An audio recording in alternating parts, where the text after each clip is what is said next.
Hello, tonight Inside Out is at Rothley in Leicestershire to ask who are the Madeleine Foundation. The missing 3-year-old's parents say they just add to their anguish. There's a certain group out there who this is their job really, is to pick on a vulnerable family, and I'm sure after us they'll move on to another family. And the villagers digging their own broadband network. This village will be transformed from a location that has broadband that's not fit for purpose, in fact not available, to be literally the fastest village for broadband in the country.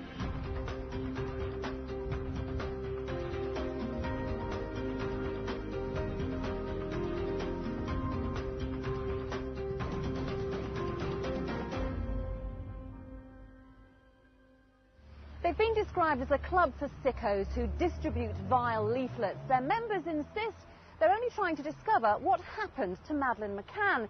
But the parents of the missing youngster say the so-called Madeleine Foundation is hindering the search for their daughter and adding to their anguish. Simon Hare has been investigating. Well, it's a Saturday afternoon and most people are busy enjoying their weekend. But somewhere here in Nottingham, a group of people have got together to discuss the Madeleine McCann case. Hello, Simon. Secrecy surrounds what's billed as the annual conference of the self-appointed Madeleine Foundation. They've said I can attend, but I have to wait for news of the location. I'm told to make my way to a hotel with conference facilities, but this proves to be just a meeting place. I'm then taken to the real venue, a room in this village hall at Nuttall. A member takes some photos, including one of me. Chairman Grenville Green from Nottingham is also happy to be pictured, and the organisation's secretary and co-founder, Tony Bennett, is keen to promote his new book, made up of selected extracts from the case files. There were 19 people at the meeting. I was told that they'd come from all over the country and that one couple had even come from northern France. They didn't want cameras to come in, but they did allow me to sit there and take notes. They discussed many aspects of the McCann case, and they also sold me a copy of their new book. But at the moment, I still don't feel that I'm any nearer to understanding exactly what the Madeleine Foundation is about. Well, among those reporters was Simon Hare for East Midlands Today. He joins us now from Portugal. Simon, but I do know something about the Madeleine McCann case. Good evening, Anne. Yes, I was part of the East Midlands Today team that covered the events in Portugal. I interviewed the McCanns in Praia de Luz. It really does give you great strength, really, to see that everybody in the village is, giving us all their support and love and everything. And 3 months later, I was in Portimao when they were made official suspects. The crowd of onlookers, hundreds of people had turned out. Many booed Kate McCann as she arrived here. Now, a development largely thanks to this man, the Portuguese detective Gonçalo Amaral.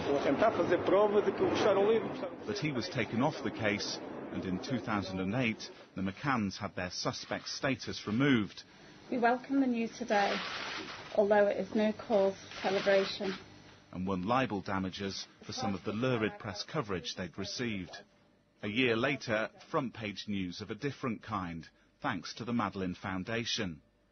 People living in Madeleine McCann's home village say that they are sickened that they're now being targeted by a campaign to reopen the case against her parents. A group claiming to want justice for Madeleine says it believes she wasn't abducted. It's been sending hundreds of leaflets around the area calling for support. It delivered 150 leaflets to homes in the McCann's own neighbourhood, repeating the now discredited Amaral theory that Madeleine had died in her parents' holiday apartment and they'd covered it up. Now, the people here in Rothley who spoke to us today say they're horrified. It's absolutely repugnant, I think, personally. I just think it's sad and sick that people have got nothing else better to do with the time. I would meet all of the 4 people who delivered the leaflets that day. Among them, Debbie Butler, the Foundation's former chairman and co-founder, who appeared on the BBC to justify their actions. It's a nationwide campaign. We need to put the leaflets into as many doors as possible. She's since fallen out with Tony Bennett and is no longer a member of the Foundation.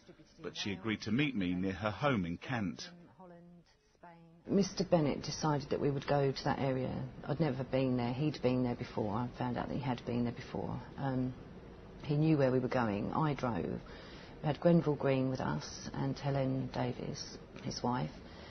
We visited the farm that Kate had taken the children to and had some lunch there. Mr. Bennett leafleted there alone and instructed me to go and leaflet in the immediate area where the McCanns live, which I did with Helen. And then he told me that I must leaflet their road, which I did. I was doing it with Helen, but Helen's just legs went to jelly and she wouldn't do it, so I did. I didn't leaflet their own home at all. Tony Bennett denies he told Debbie Butler what to do that day, but both were subsequently pursued by the McCanns' lawyers. And in November last year, Mr. Bennett assured the High Court he wouldn't distribute any more of the leaflets, or he could lose £50,000 and even go to prison for contempt of court.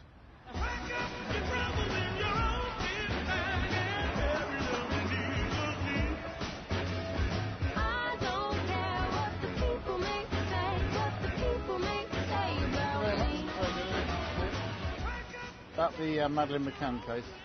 But by this summer, Tony Bennett was distributing a new leaflet. Morning, thank you very much. He's come to Bristol for what's billed as Gonzalo Amaral Awareness Day. He's accompanied by another foundation member who's a little camera shy. You're hiding. It's all right, I'm going round this side of the pillar. I'm going round this side of...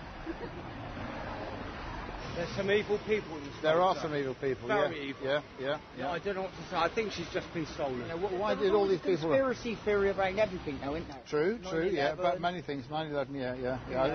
Yeah, there is. I mean, people think that we are representing the McCanns in some way. Doesn't that worry you? Not really, no, because it's a chance to explain to people what we're about and that there is a big mystery at the heart of this case. I wouldn't dare say on record what I thought, no. I'd be sued.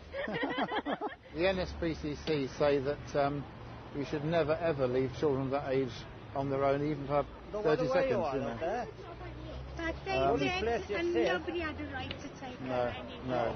No, that's right. People will no doubt have been reading that leaflet as they pass around the town. Not one person's come back to complain at all and say this is outrageous. But in the afternoon, there are a number of hostile reactions. It just seems a bit hard to start a whole campaign against it when if she is abducted, they're clearly struggling dealing with the grief already. The question is if she was abducted. And you don't find what you're doing at all disrespectful? You could call it disrespectful. Well, I'm not going to read it because I think it's a little bit sick and very disrespectful. So that's okay. I think that's a bit distasteful. I have a 2-year-old daughter, so you know, if I'd have lost my daughter like that woman has, I wouldn't want to think that somebody was out saying that in the street.